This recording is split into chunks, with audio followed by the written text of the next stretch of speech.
It's typical when you start doing podcasts with friends, right? We're supposed to we are Pat's pals. This isn't necessarily a professional thing where you spend so much time before recording chatting, you actually forget you're here doing a podcast. We've gotten so far in Skye that we've now started doing little Curb Your Enthusiasm jokes between us. And look, I guess it's the only way to keep us entertained in off season when the Patriots once again won a preseason game. Welcome to Pat's Pals. My name is Shane. My name's Skye. I appreciate it, Skye. I appreciate it. We appreciate you making the time on a Sunday afternoon here in the, UK and Ireland. So yeah, Sunday's a holy day, and also Premier League's back. Not why we're here. We're here to talk about the Patriots winning in pre-season, but the holy day is as Saint Mikel Arteta comes back in to try and find a way to usurp Manchester United later on. It's funny, right? Because here's our little sort of tangent at the start. I work for the Irish Independent. We had a show with Tony Adams a couple of weeks ago, and he was on stage in Vicar Street, and he was like, "I'm a big fan of Declan Rice," and everyone started booing, and he goes, "Oh, I forgot the whole Ireland thing with Declan Rice when he played for Ireland." I'm like, yeah, but then he turns around and he goes on this big thing about how he thinks that Odegaard shouldn't be captain and Declan Rice should be. And it goes on this big thing, and it's been picked up. TalkSport were talking about it. It's a big thing. But it's funny. We put out that social media clip on Wednesday. On Thursday, the Arsenal team had a vote as to who the captain should be, and 100% of people picked Odegaard. And Mikel Arteta is in the press box being like, "Well, we had a vote yesterday, and Odegaard is our captain." So, just if anybody ever comes up to me and says that people don't listen to what's said in the media, bullshit. I'm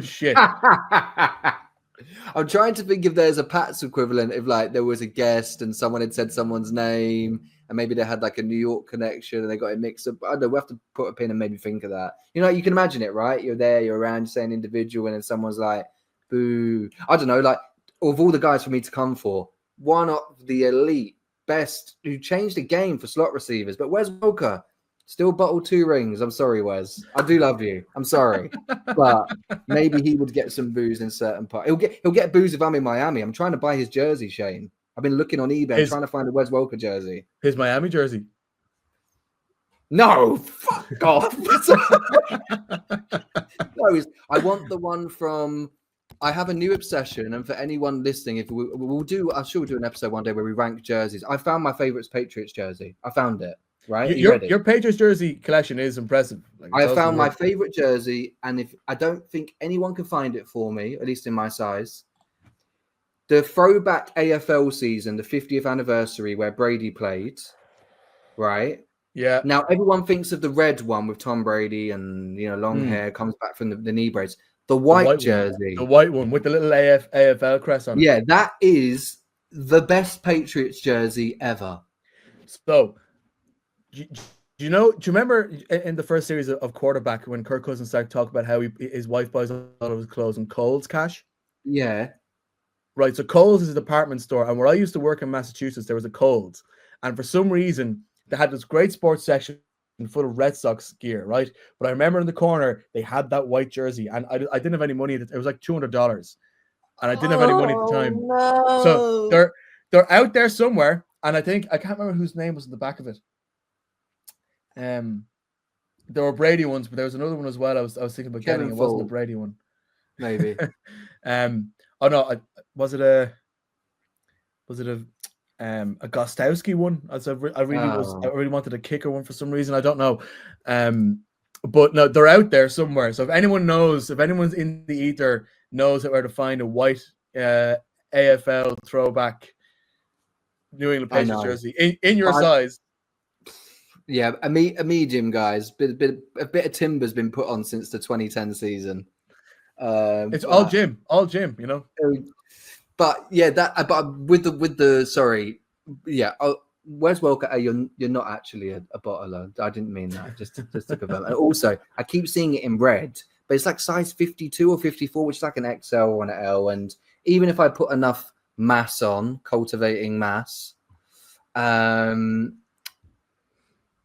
I'm too short. The L or XL is never going to work for me, There is even a way, because sometimes people do the things where like during the winter they'd wear a hoodie or a jacket and put the jersey on over it. I know that's more of like a hockey thing. And the brewskis, I'll be well ready. Yeah, I know, but that's what I mean. Like if you layer up and that's like your top layer, you know what I mean? If you have to have like a large, a Yeah. big jersey to put on over it. It's funny you Okay. say that actually, because there's in Jersey talk and Premier League talk, because I'm a Liverpool fan. I was watching the game on Friday night, and like I only have one Patriots jersey. I have other Patriots bits of merch and stuff like that, including, as YouTube viewers can see, my beads that I got in New Orleans. Like they were selling all these like 32 NFL beads. No, them threw them at me. Don't worry. I was still nobody wants to see me with my clothes off. It's fine. But I have these like these New Orleans, these like New England Patriots beads. But I only have one jersey because every time I go to buy one, something happens, like tire burst in the car or whatever. And I was thinking, I was like, right, I need to save up to get myself a nice, like that Teddy Bruschi one you have behind you. I was nearly going to buy that in London a couple of years ago. It's so good. Those 90s blue jerseys. Oh. When I the want a Patriots, Ben Coates one, but in the same yeah, when end. I want a Drew Bledsoe one, honestly. But Yeah. when the Patriots first switched from wearing red to blue, there's something about that shade of blue was so damn good.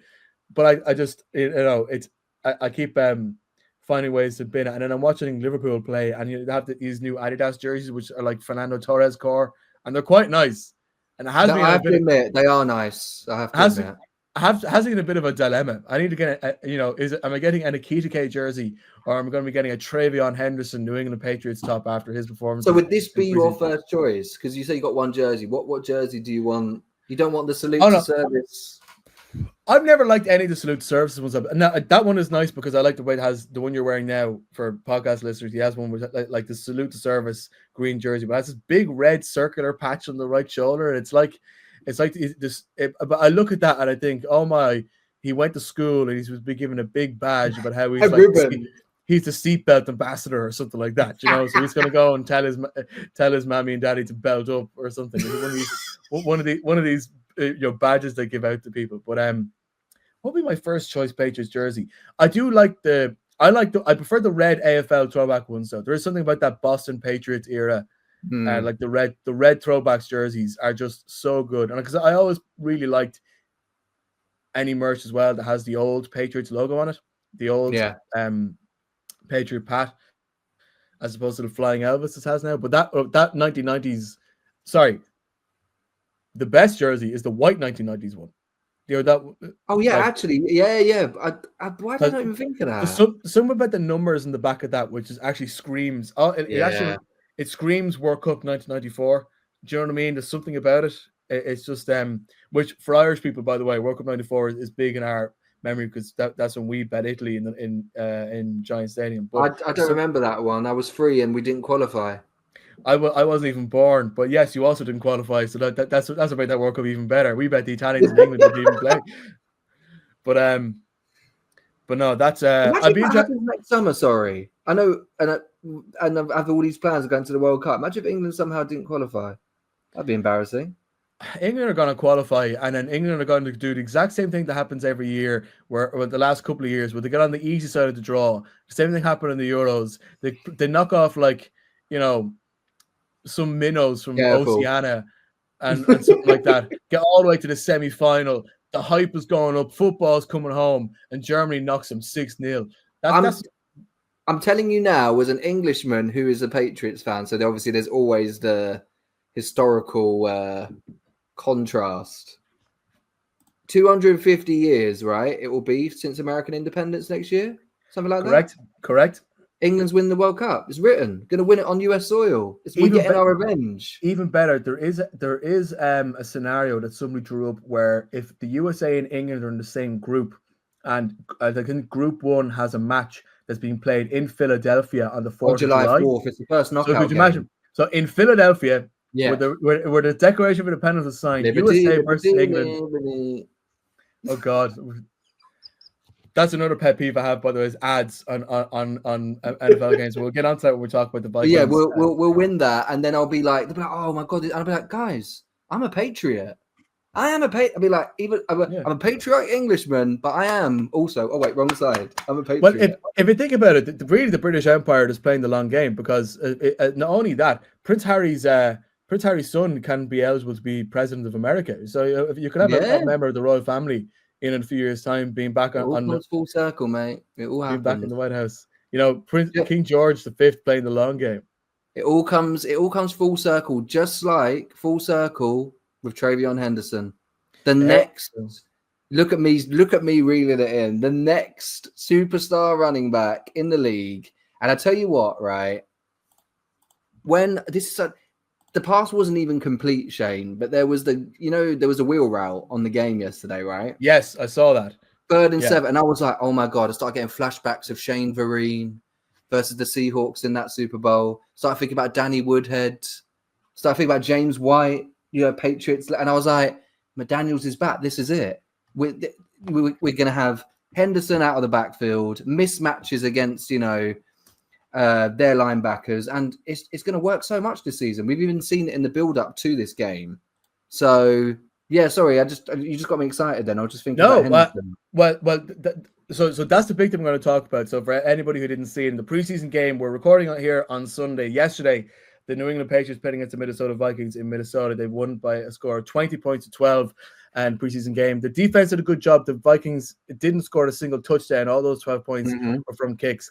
But like you, I mean, my big takeaway is the performance of TreVeyon Henderson, because obviously doing what he did in special teams last week in the home game was incredible. It's like that was the first time he sort of announced himself, and we're starting to get a chance to get excited. But like what I really like this kid, I like to coming out of Ohio State, but actually seeing him play, because like you said, the wheel route is being creative. It's being used a lot in the reception game. It's funny because if you look at the stats for Ohio State, he had about 590 carries, but 77 catches. He was used a lot as a running back who could be played in a passing game as well, whether it's a wheel route, whether there's a few different ways of doing it. But I tell you the one thing I really like.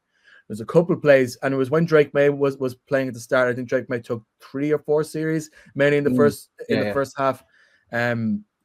Because I watched the first half live last night, and I watched the game in 40 back again this morning. And the thing that really stood out to me is that when he was actually given the role to block, he was a damn good blocker. The chip blocks, and then I know. But even there was one where, and you have to remember, this is a Brian Flores defense. A Brian Flores defense that, in fairness to the Vikings, they missed a lot of tackles throughout the game. I don't know how much they're playing their starters. But in terms of like how they always play, it's aggressive, it's straight up, it's quick, it's fast. Those are the players that the Vikings have. Those are the players who are generally quite difficult to block. Now, we'll talk a little bit about the offensive line in the run game later on, which I wasn't best pleased with. But in terms of TreVeyon Henderson, when he had a chance to block, there was one where he was on the right hand side, which I think at that point Drake was already looking to the left, so he was kind of blind to what was coming that way, and he came in and he didn't actually stand his ground. TreVeyon pushed into the defender and then completely stopped him. Still, it was excellent blocking that like most offensive linemen would be proud of, and that's like when you have a guy with that many, like that range of skills, it's an incredible thing. I'm trying to almost curb my enthusiasm because I know in the Patriots, to the dynasty eras that you've always had not plug-in running backs. Like I said, James White's a legend. Shane Vereen's part of Patriots folklore, but they're guys where, I mean, the last time I could figure the Patriots thought they might have a superstar running back was when Jonas Gray got like 4 touchdowns via the Colts and then overslept the next morning, right?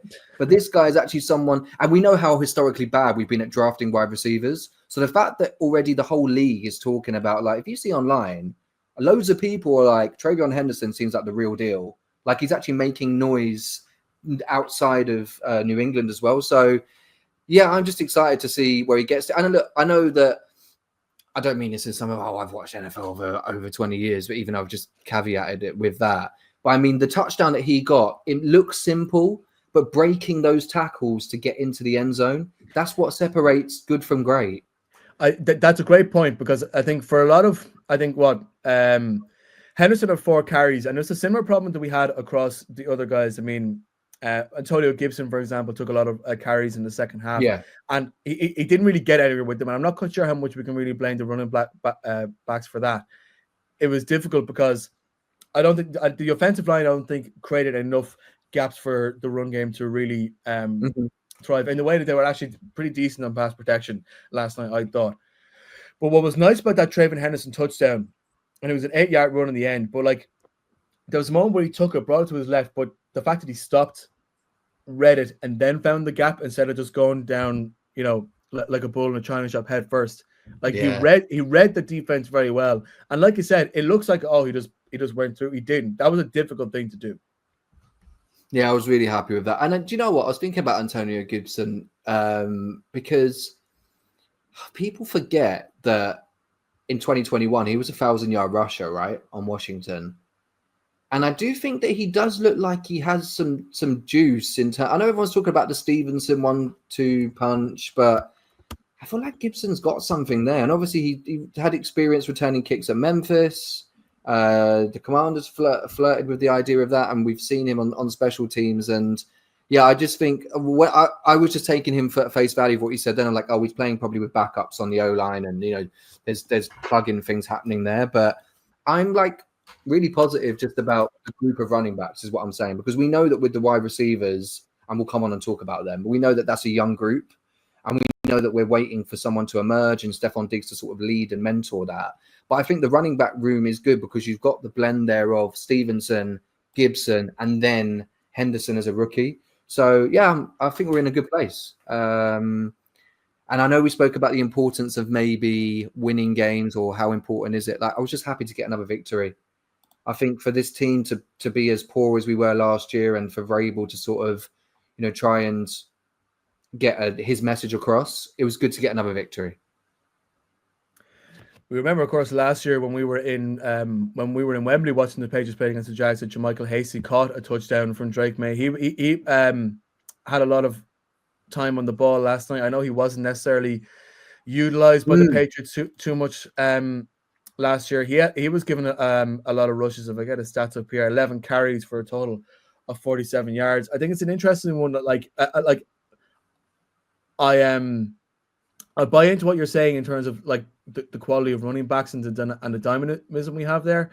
I still think that the running game, I think as a whole, needs to improve, and I don't know whether that's being able to sell it, whether that's offensive line play, whether that's just something in the run, because there was a lot of, when I was watching it, and maybe I need to go back and check it a second time, but I definitely felt when I watched it last night in the first half and again this morning, that there was a lot of times where the ball was handed off and it just got nowhere. He just kept running into that wall at the line of scrimmage. So there wasn't too many tackles for loss, but you just weren't going anywhere. Yeah. And hey, that happens. That's football, but it was happening more than I would like it to happen. More than you wanted.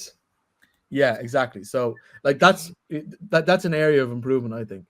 I just think the O-line wants there, because Bradbury had to play yesterday, and you kind of were like, starting center. I remember they mentioned it on the commentary. It was like, probably didn't want him in for as long as he was in. But I think considering guys like himself, Morgan Moses, obviously new additions, Will Campbell, rookie, it will become good. It just takes time as a unit to sort of become one in unison, and that to work. And I think once that happens, then the run game will click more. But I think that the O-line, if touch wood, it can stay healthy. I'm excited, hoping on when who can get back to being as good as he can be as well.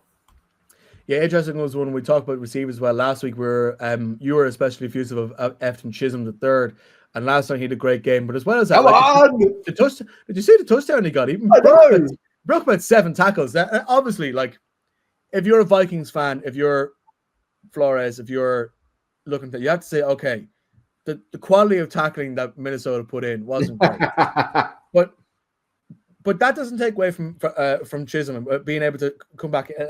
His use of his feet was quite deft as well, and that there was a couple of times he was able to read it and know, all right, I'm going to go left foot down, right foot up, and keep moving forward. A nice bit of speed. He had 6 receptions last night for a total of 71 yards. A couple of difficult catches in there as well, but just to be able to sort of find, again, similar to the Henderson touchdown, there was a moment of hesitation where he let the defense sort of continue an autopilot and let the new gap form and then attack the new gap. I like that. And I think that's a McDaniels trait, which we haven't seen too much in the Patriots the last couple of years. The knowledge to read it that little bit better and let the defense make their own mistakes. Yeah, and Oh, mate, I'm just so excited by Chism. I mean, I know I said before we came on air, been hyping him up. Followed him on Instagram now. That's the big news. He should be buzzing with that. Considering our jobs and what we do, I probably need to be a bit more active on the social media element. But, you know, I just like, obviously, he's had all the noise coming out of training camp, made a couple of nice plays in the week as well. And the main thing is backing that up in the game. I don't care who you're against, and people will always point to who's playing. Like, it's one thing being good in training camp, whether it's against your own teammates, all these joint practices with other teams. It's another thing doing it in a real situation. For him to put up those numbers and back it up with another touchdown, I don't see now how he doesn't make the roster. Like, these are the sort of guys who Mike Vrabel would have played with, like, in terms of that mentality. Someone, I know I said Swiss Army knife last week, but just someone who like has a bit of grit. They were undrafted. It is, I know, cheesy, but it's part of the Patriot way. Just someone who buys in from day one, and he just seems to get it. And he seems to like, you know, even the stuff that he puts out in the little small media snippets or like his stories and stuff, he just seems to be like grinding, working hard, and just wanting to focus on that roster spot. So I really hope that it happens. Hugely. And what your opinion on another receiver? Obviously, Matt Collins was playing last night. There was one really nice one where he sort of had a catch on the sideline. Well. Yeah. Now, what I like from Matt Collins, he seems to be actually getting good separation and good space. Now, you can talk about the throw that Drake May gave him when he really had to reach for it, and he was in so much room that you have to wonder if you're being nitpicky now, which, you know, Patriots fans can be. Could that throw have been 10% better? But I think like what I like about Hollins is the fact he's found himself in space, and I don't know, like, are defenders giving him a bit much? Are they underestimating him a bit? What way is he working into that scheme? But the chemistry seems to be there. All right, it's funny. I wasn't expecting to be so positive about this Patriots team in this preseason, but holy hell, it's looking good. It's looking pretty good. I think that I can't remember what I said about Matt Collins last week. We haven't really touched on. Obviously, we saw more first team reps this week, right? Because we're getting nearer to the season.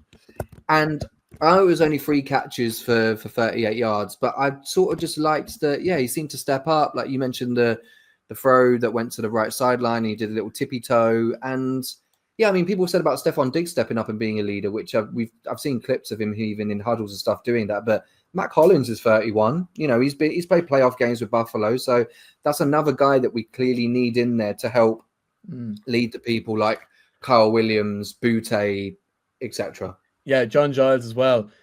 Yeah, he did well.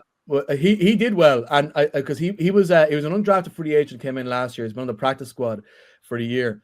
Obviously, I take notice of him because his name sounds very like the former Ireland captain and Leeds United player from the 70s. But besides that, the point I want to make though is, like, the thing about Matt Collins is he as a person has always sort of branded himself as being an educator, and it's something that's a part of his personality. And like when you have a core of young wide receivers, because the Patriots have drafted so many.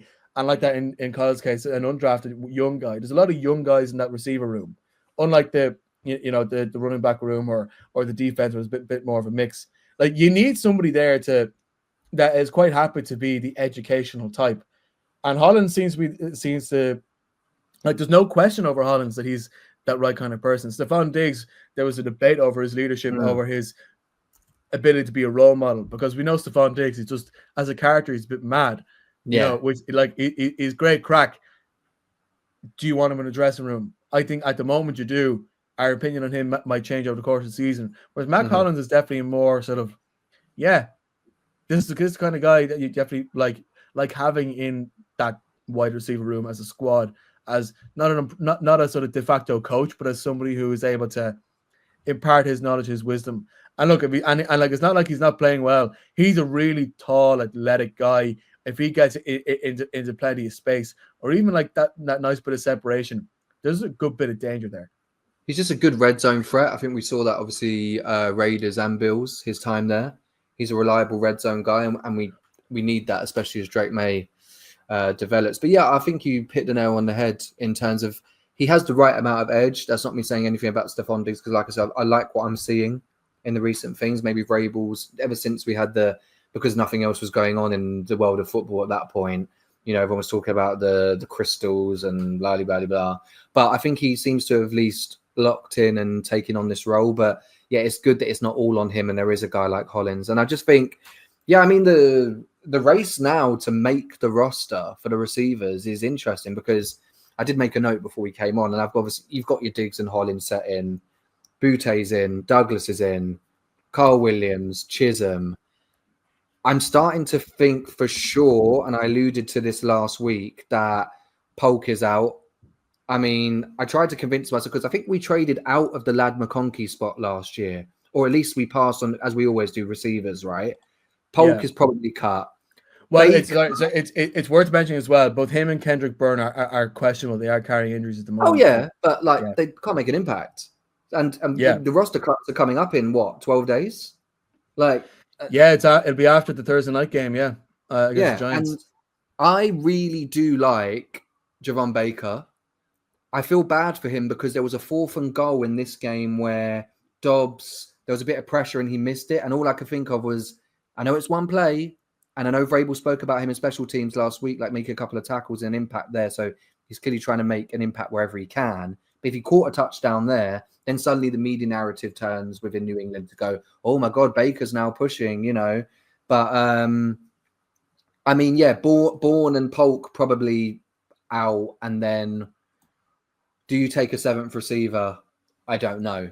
But I probably would because of how young the room is that you mentioned.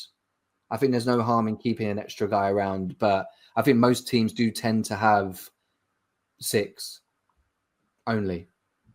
Yeah, it is an interesting one though. Like the last couple of games, that the tight end room hasn't gotten a lot of passes being put their way. No. Their role is definitely become a bit more of a blocking type role. And I don't know whether.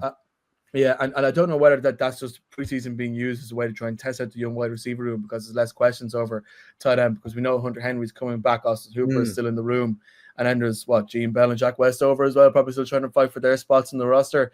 And I think they're using more of the time to pass over. But even then, I don't think there was. I'm looking at the list of players who are caught passes. It's all either running backs or wide receivers. The tight end room hasn't really been used yet. And compare that to how the offense has been run the last couple of years when tight end was such a big part of Mac Jones, firstly, and then last year, Drake May, and more so before Drake May came in, really. But I don't know. There's a change there of system, and it might just be preseason wide receiver testing. Mirrors, mate. I think you've hit the nail on the head. It's just testing the receiver. We know a Josh McDaniels offense, and in addition to that, any young quarterback needs a blanket safety net and a good tight end. I think once Hunter Henry's out there, he's too good to not utilize passing wise. And as you mentioned, Austin Hooper as well had good rapport with Drake last year. So there's also that. Yeah, I feel like we are speaking a lot about the offense rather than the defense. The defense has been sort of quietly good the last couple of games. Obviously not letting in a touchdown. And again, how much can you put down to Vikings sloppiness? It was really funny watching the feed last night, and again the highlights this morning, because in preseason games, of course, it's not like you're not getting the neutral analysis from CBS. You're getting the local whoever the home team is, which is obviously awesome. Last week when the McCourty twins were on the sideline on the highlights I saw, and he was mic'd up for the whole third quarter, and he's there being like, "I really like this read," and he goes, "What the fuck was that, man?" Like, they all out blitzed us there. I'm like, "Yeah, we did, mate." Yeah, it was like, "I really like this play call," and then it happens and goes, "What was that?" Like, it was just massive. But on that, like, I was just watching the Vikings, and again, sloppy, not getting a lot of passes over, but at the same time, where was the room they were getting? Like, there's you can have a defense which is loud good, that gets sacks, gets big turnovers, and then there's defenses that are quiet good, that just don't give you much room and are just difficult to play against, and then they might necessarily get the big moments which get you jumping out of the chair and throwing the beer around the place, but they don't give up points, they don't give up yards. The Seahawks are a bit like that last year in the league, for example. And I don't know whether that's the kind of thing that we are looking at for the Patriots this season. Yeah, there's still a lot of questions. I guess the biggest positive with the defense was the pass rush. There was a couple of, Jennings in the third quarter. There were 2 nice plays. I think maybe back-to-back sacks.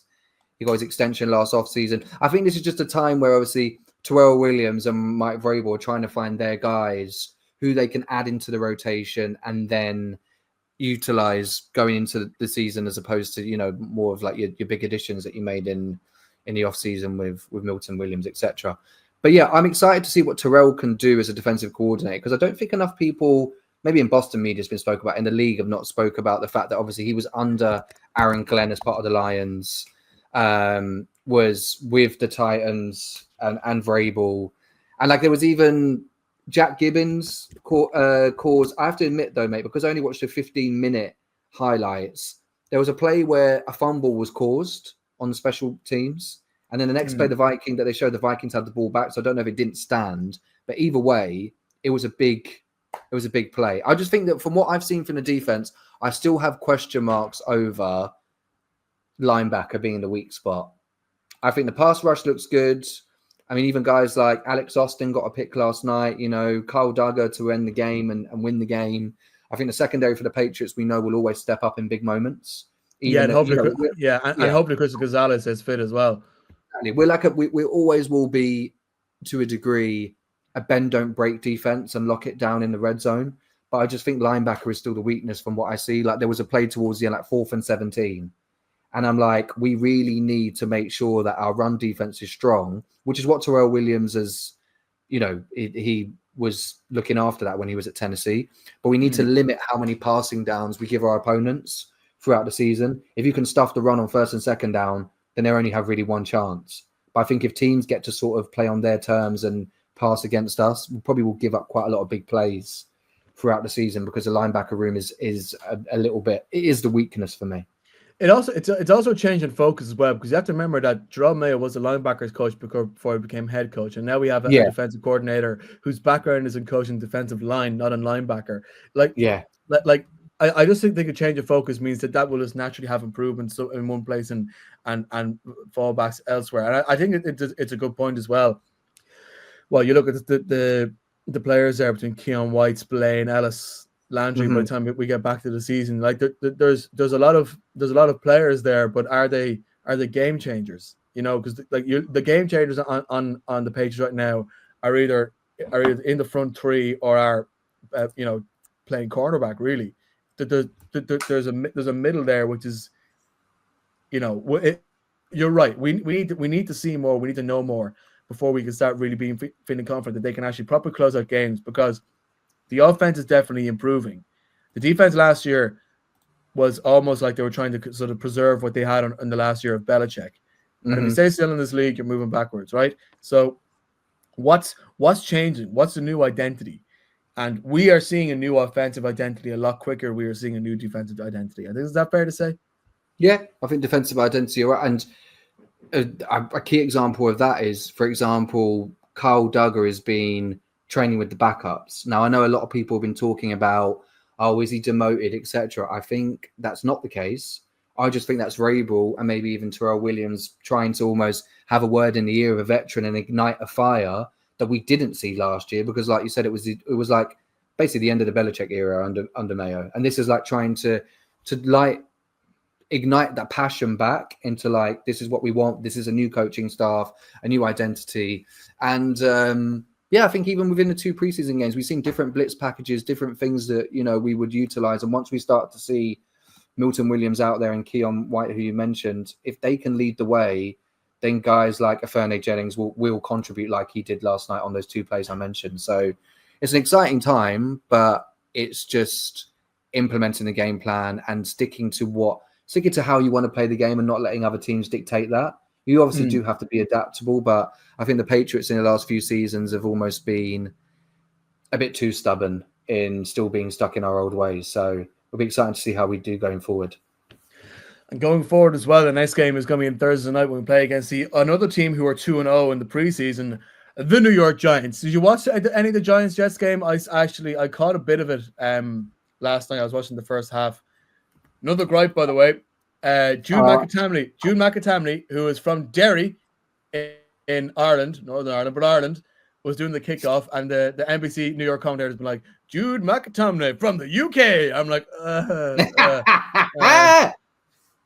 well, technically on a map, you're correct, but like culturally speaking, no. But yeah, go I did not watch the Jets and Giants. The only kickers I'm focused on is the battle between Bora. Oh, I was going to butcher his name. Let's call him Andy B and Parker Romo.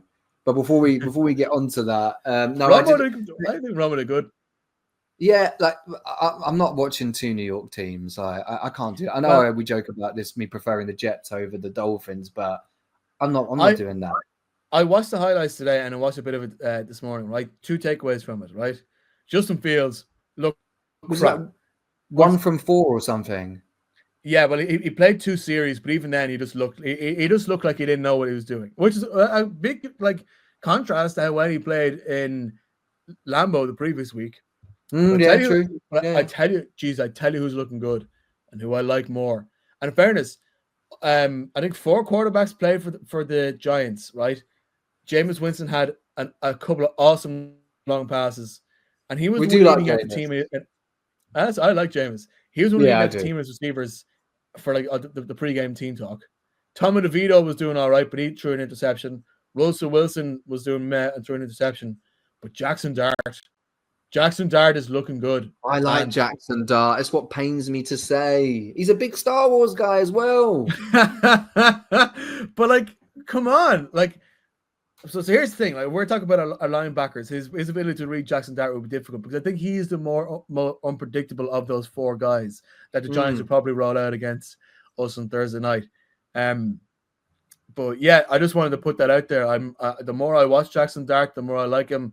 I know he's probably going to end up sitting for most of the season. Would be interesting to see if he's playing for the Patriots when we face against, or playing for the Giants when they face against the Patriots in the first week of December. But he's looking. I'm pointing at you, Shane, because last week or whenever you mentioned, is he going to be like the new Eli Manning type crypto? If we play them in a Super Bowl in the next 10 years and he wins, this is on your heads. It's set up so nicely because if you think about it, right, the Giants defense is looking good. They're looking aggressive. They brought in, what's the name of the Penn State guy?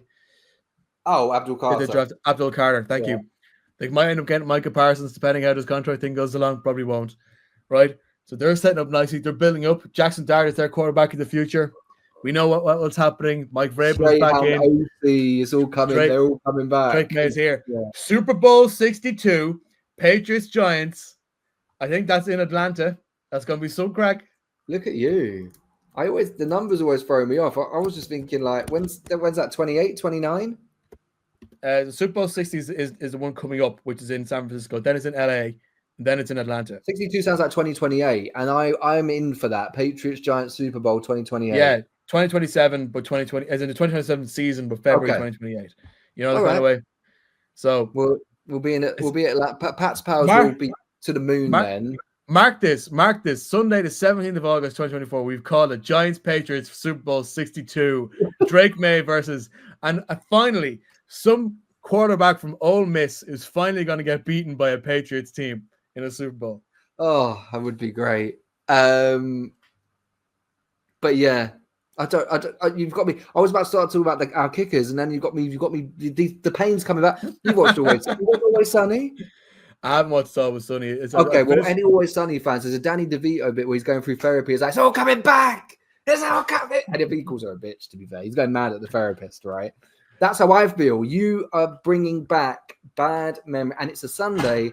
And like you mentioned at the beginning of the show, if Man United lose today now after you've brought back these Giants memories, then on your head be it. You have ruined my Sunday. Well, to be fair, as I was mentioning at the start of the show, we've already gotten Tony Adams to shake up the Arsenal dressing room, so I think we've already done Man United a favour there. So now it's, we're doing our best. We're doing our best for that.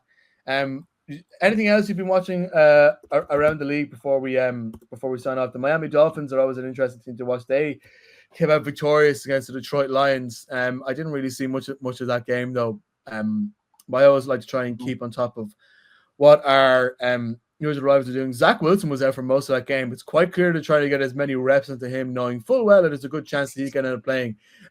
Quinn Ewers as well at the start. He threw for 2 touchdowns. and was more accurate than Zach Wilson was. So, you know, I did not see. So I this week I've not been as in as I was like you said last year. I watched the Jets Packers, but not this. I'm not wasting any time on the Dolphins. Not wasting any time on them. Good. Yeah. You know, not the animals. I don't want them to come for me, but you know the Miami Dolphins. No, I know we should be talking about other things in the league. The only thing I just have to say one thing, Shane. It's been on my mind. All right. Why did we draft a kicker? You know, when I was talking about the linebackers, right? So old Andy B, he missed a 57-yarder, and it wasn't even close last night. Yeah. Romo, what, way left? He did hit a 51. Let's give him that to make it 20 to get us to 20 points. But Parker Romo, 11 for 12. And I went back for God. This is how fixated. Why did I get so fixated about kickers this morning and draft? I went back through the draft. The Jags took Jalen McLeod, right? Who I think was at Auburn. Don't quote me on that, but I think he was. Speed, pass rushing skills, rotational piece at a position which I said we were lacking. Linebacker, right? If we end up going with Parker Romo, it's only a 6th rounder. Why am I getting so bothered about it? But I'm just saying. 6 rounders are the difference between championship teams and teams that go 9-8. And that's what I'm saying. We took a kicker. Like, I'm hoping it works out for him because he was good in college, and it's just me bit overreacting for the sake of it. And it's a typical preseason thing to complain about. But I just think that we already saw that we could plug in kickers over the year with Nick Folk, Joey Slife. I just don't really get what the thought process was at that point in the draft to go there. I don't know if it's more of a special teams thing, because one of the things that point out to me is I thought on special teams, forget about as in kicking, in terms of like punting, kickoffs, all that kind of thing. The Patriots look good. We're returning well. We're finding space, and we're not giving a whole. I think what was there one kick return that the Vikings got with a brought themselves back. One big one. I don't know who kicked that off. So I don't know whether it's a thing that there's different styles of kickoff, which we seem to think about now because of the changing rules. Because you're not just looking for someone who can put it between the posts anymore. That's not nothing. You can't it's not a couple of years ago when your kicker all you do with kickoff is boot out of the end zone, and all he has to focus on is putting between the posts most days. That is a different skill set. So let's come back to that when we talk next week, because we'll see how the competition unfolds. But yeah, rest of the league, I don't know. I'm just excited now. We're close, aren't we? What are we 3 weeks away from the start of the season? So yeah, once we get next week out of the way. Interesting. So Romo did have a kickoff, but it landed short of the landing zone last night, which is not. And then that means you started the 40. Yeah, sorry, I didn't know whether that was him or Andy B, as you call him. But like now, again, according to the Patriots website, it was unsure if they were trying to try a squib kick. But I think if I remember it correctly, it wasn't. It's not good.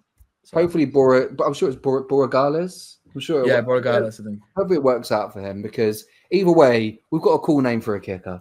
So we're fine either way. There we go. Right, so I think we're looking ahead towards. It's funny, I don't know what time we're going to get a chance to record this next week, Skye, because as you know, or I'm sure you know, the Aer Lingus College Football Classic is on in Dublin next Saturday. So maybe I might hop on Saturday morning before I head into town. You're not college football fever in Dublin hasn't quite bitten you this year. It's going to be different next year because you have Belichick's North Carolina coming to play in Dublin next year. You have to come over for that.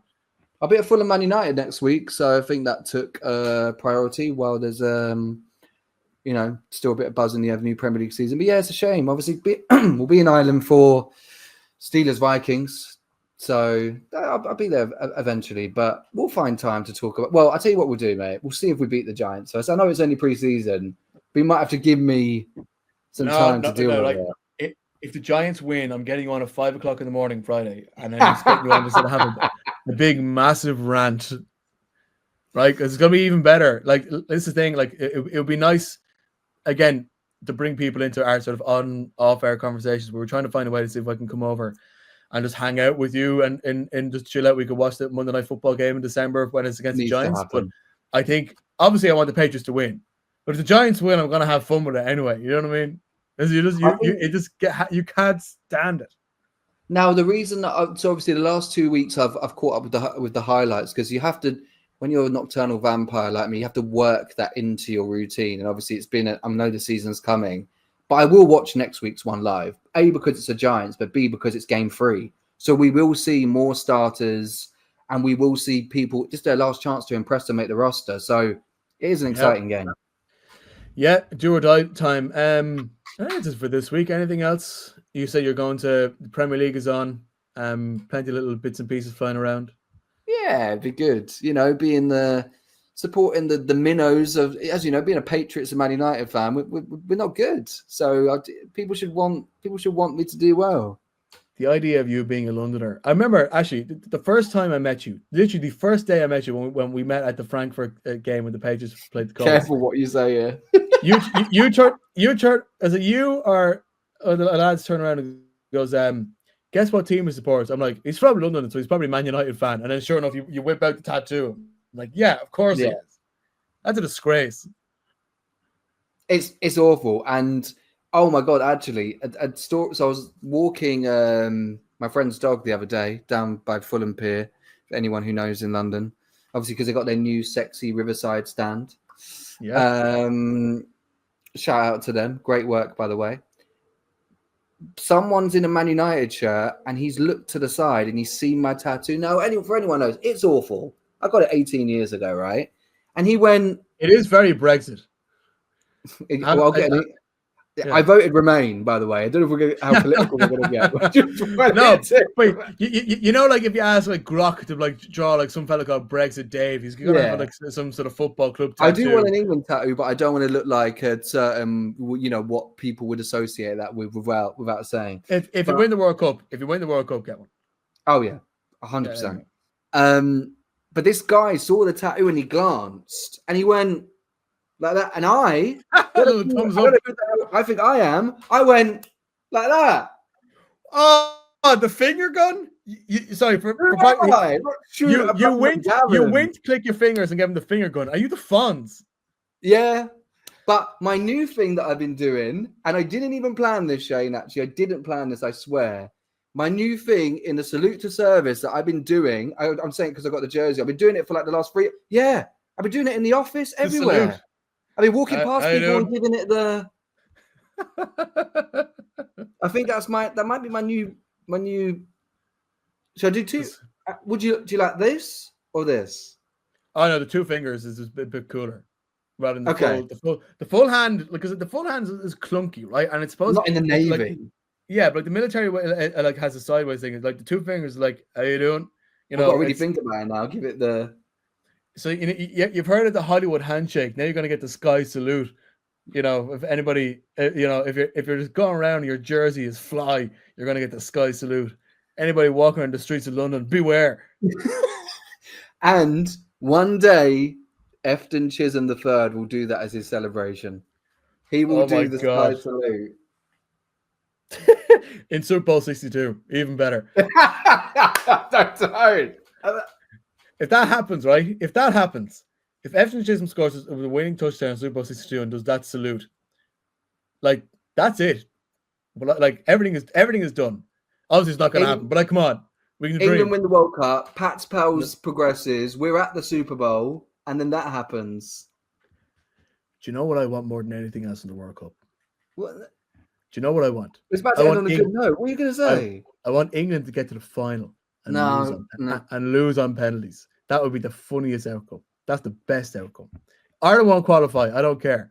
And Ireland and England gets to co-host the Euros and afterwards, and we can all be one happy family. For anyone during the World Cup in the video, it looks like I got tears in my eyes even thinking about the thought of losing on penalties.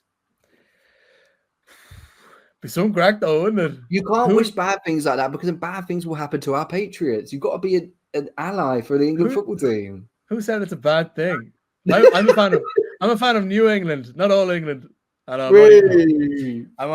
only having the crack. I think that's it for Pat's Pals this week. We will talk to you again. We will find time next week to keep it going after the 3rd game. Either we might get time Friday night or Saturday morning. But for now, thank you very much for listening. And anybody has found, by the way, somewhere to get that white AFL throwback jersey, size medium, comment below, email us in, find us on Instagram. Let Skye know he needs his merch. There'll be at least 3-4 beers for you in it. 3 or 4 beers. Oh, come on, we can do better than that. You're ready to give up your whole paycheck on a bet last week. You're giving 3 beers for a jersey? Come on. And you can hang out with me for the evening. That's not a win. That's priceless. That is there priceless. We go. Okay. There you go. All right, guys. That's it for Pats Pals. Thank you very much.